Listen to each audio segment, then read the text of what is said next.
His name was James Roberts.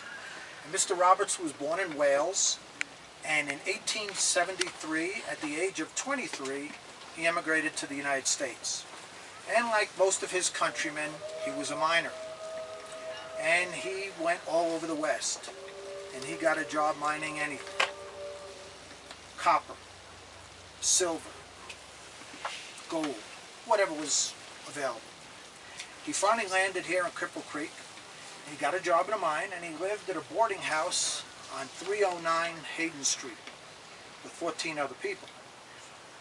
And then one day, his name appeared in the newspaper. And I'm sure it also was on the tip of every gossip monger in this town. And I'll tell you why. Because on Christmas Day in 1901, Mr. Roberts went into a bar on Myers Avenue called the Dawson Club. While he was in there, he became involved in a heated argument with the owner, a Mr. William Brooks. And at some point in the evening, Mr. Brooks took his Colt .45 and he hit Mr. Roberts in the back of the head.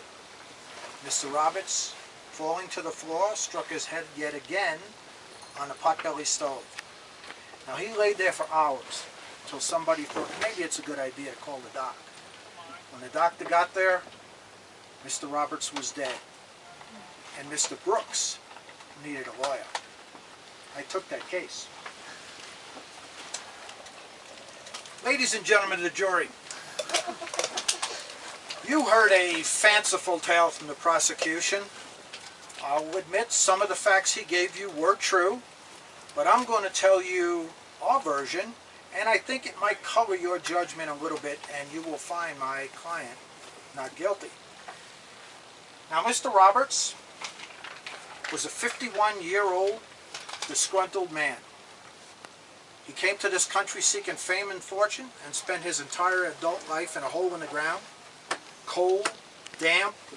I'm sure his back ached all the time, which didn't give him a very good disposition.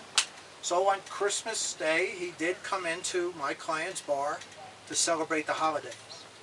However, he may have celebrated a little too much, for he was involved in numerous heated arguments. He was loud, boisterous, profanity-laced statements, and my client, given the fact that his bar was on Myers Avenue, ran a respectable establishment.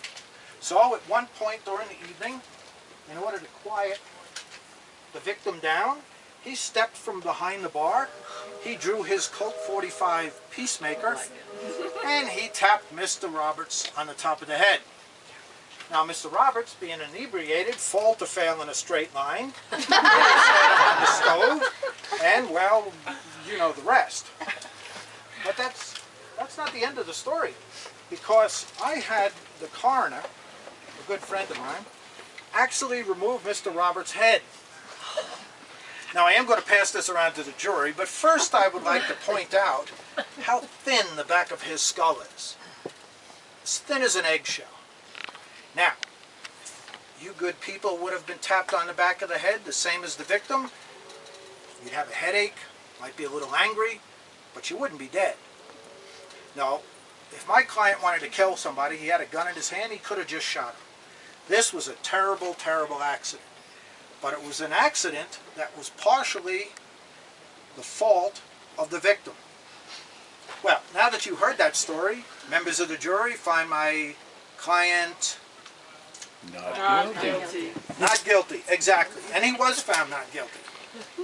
And Mr. Brooks then shook my hand, thanked the jury, and disappeared. And to this day, research turns up nothing on Mr. Brooks. And I believe that's because he changed his name to protect the innocent. Oh, but that's not the end of the story. No, because this is Cripple Creek. For the next 100 years, a portion of Mr. Brooks' skull remained in the property room at the Teller County Courthouse. And just a few years ago, it was discovered, even though some people say it was used as a receptacle for paper clips and maybe even an ashtray. And a lot of people here were kind of outraged and said, well, let's give Mr. Roberts his head back. But the problem was, Mr. Roberts, being an elderly gentleman, no wife or family to take care of him, and only making probably $3 a day, was buried over there in Potter's Field with 4,000 other people, and no records were ever kept. So it's pretty doubtful that Mr. Roberts is going to get back the top of his head. But today that head resides in the District Museum, right where you got on the trolley. So maybe at the end of the day you'll stop in there and kind of give Mr. Roberts a heads up.